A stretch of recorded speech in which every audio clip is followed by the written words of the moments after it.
तैनाती के बाद सबसे बड़ा काम होता है कि क्राइम को रोकना। क्राइम के बाद तो तमाम अदारे हरकत में आ जाते हैं। कहता हूँ वो जो चट्टा साहब है, सुहेल जफर सीसीडी के इंचार्ज, वो किधर है? एक आधा हो जाना कोई बात नहीं, वो पकड़ा जाता है। पास कहाँ से वेपन है? सरे हम मेरे भतीजे को, मेरे बेटे को गोलियां मारी है। खुद मौजूद था, यही बता रहा हूँ, लेडीज के पर्स में था ना वो, इन सबको पता है। 10 खंजर उसके सीने के ऊपर लगे हुए, आर पार इतना लंबा छुरा जिसे बकरा जबा करते हैं उसको जबा किया है इन्होंने।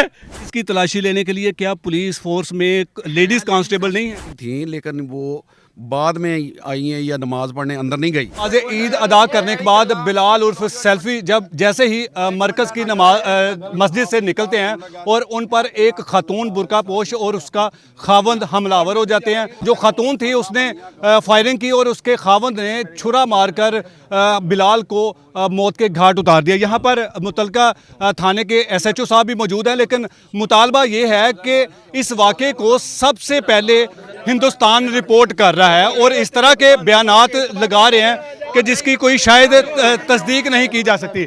लेकिन इनसे जानते हैं कि ये लोग जो मुतालबा कर रहे हैं कि हमें इंसाफ चाहिए, बिलाल को नाहक कत्ल करने वालों को थाने के अंदर जो है वो मेहमान बनाकर बिठाया हुआ है और इस मुकदमे में जो दफात हैं वो इनके मुताबिक नहीं आज़ाद की जा रही, क्योंकि इनका मुतालबा है कि दहशतगर्दी की दफात के तहत इस मुकदमे को दर्ज किया जाता ताकि हमें इंसाफ मिलता। SHO साहब इस वाकिन हैं, उनको राज़ी करने के लिए, उनको मुतमईन करने के लिए इस वक्त इनके पंडाल में मौजूद है। लेकिन यहाँ इनकी ज़ुबानी एक बात मैंने सुनी जो कि मुझे बड़ी नागवार गुजरी, क्योंकि DPO अगर किसी मिनिस्टर का दरवाज़ा खोलने के लिए, उसको फूल पेश करने के लिए जा सकता है, तो इस मकतूल ख़ानदान की हमायत के लिए या उनके दुख में शामिल होने के लिए क्यों नहीं आ सकता। तो SHO साहब से बात करते हैं कि मुरीद के सदर थाना की जो इनकी जो कारकर्दगी है वो तो आप तमाम लोगों के सामने ही है कि यहाँ पर आए रोज़ इस तरह के वाक़यात होते हैं। मंशियात का ये इलाका पूरा गढ़ है, कभी हमने कोई बड़ी मंशियात फ़रोशों के ख़िलाफ़ कार्रवाई नहीं देखी। लेकिन जब से मदर शाह साहब इस थाने में तैनात हुए हैं और क्राइम को कम करने में इनकी शायद पॉलिसियाँ वो काम नहीं आ रही, या फिर इनकी दिलचस्पी नहीं है कि इस इलाके को अमन का गहवारा बनाया जाए। ईद का वो खुशियों का मौका था जिस मौके में कड़ी सिक्योरिटी के दौरान जो 2 कातिल हैं वो दाखिल हो जाते हैं, उनके पास असला होता है, उनके पास इस तरह के वेपन होते हैं, तो वो किस तरह से उस मस्जिद के अंदर चले जाते हैं जहां से नौजवान जो एक बेटे का बाप है वो बाहर निकलता है और उस पर हमला कर दिया जाता है। तो ये पुलिस की भी बहुत बड़ी नेग्लिजेंसी है जिसके बाइस एक नौजवान बेमौत मारा गया और हमारा दुश्मन जो इस तरह के वाक़या ख़ास तौर पर जो मुरीद के में होते हैं उसको बड़ा चढ़ा कर जो है वो पेश करते हैं। और अभी भी हमने ये देखा कि जैसे ये वाक़या होता है ठीक 1 घंटे के बाद 6.5 मिनट की इंडियन चैनल पर रिपोर्ट जारी होती है। उसमें कितनी सदाकत है। यहाँ के कुछ मौजूदीन भी मौजूद हैं, उनसे भी बात करते हैं, उनसे भी जानते हैं। सबसे पहले SHO साहब से जानते हैं कि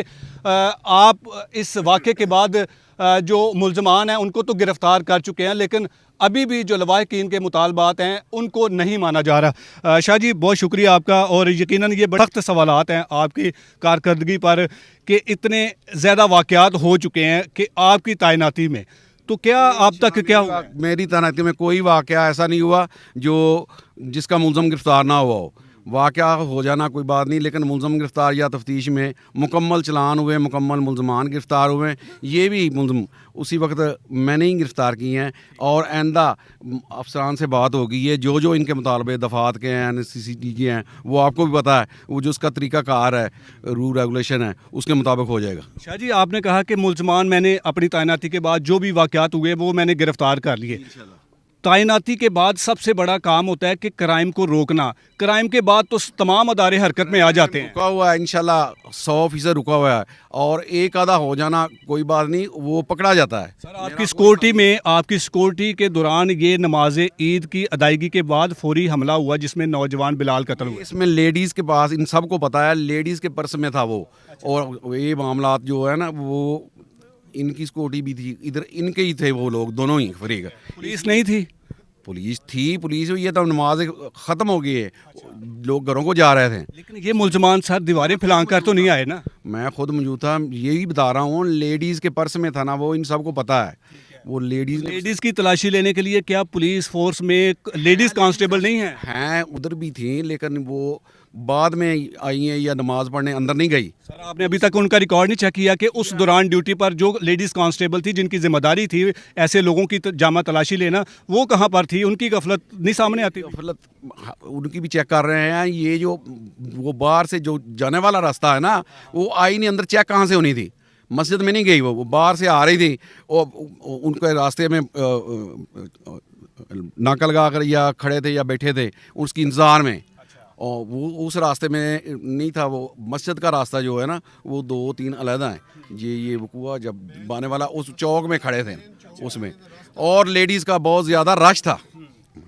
लेकिन आपको पता है कि रश भी था मगर फिर भी आपकी सिक्योरिटी नहीं थी यहाँ पर?